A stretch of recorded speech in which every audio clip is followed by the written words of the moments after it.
Then the Lord said to Abram, "Depart from your land, and from your kindred, and from your father's house, and come into the land that I will show you. And I will make of you a great nation, and I will bless you and magnify your name, and you will be blessed.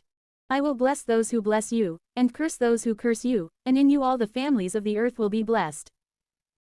And so Abram departed just as the Lord had instructed him, and Lot went with him.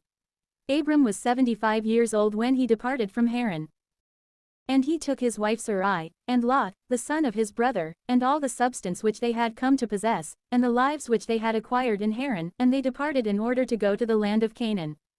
And when they arrived in it, Abram passed through the land even to the place of Shechem, as far as the famous steep valley. Now at that time, the Canaanite was in the land. Then the Lord appeared to Abram, and he said to him, "To your offspring I will give this land." And there he built an altar to the Lord, who had appeared to him. And passing on from there to a mountain, which was opposite the east of Bethel, he pitched his tent there, having Bethel to the west, and Hai on the east. He also built an altar there to the Lord, and he called upon his name.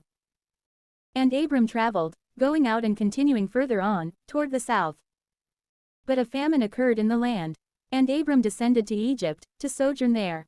For famine prevailed over the land.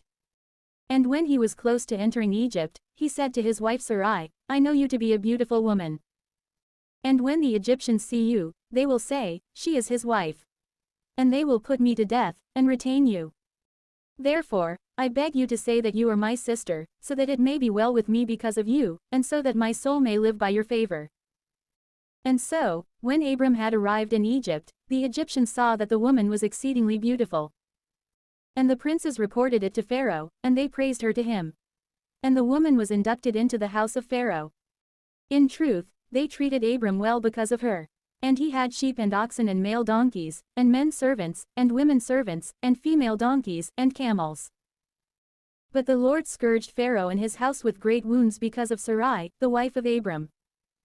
And Pharaoh called Abram, and he said to him, "What is this that you have done to me?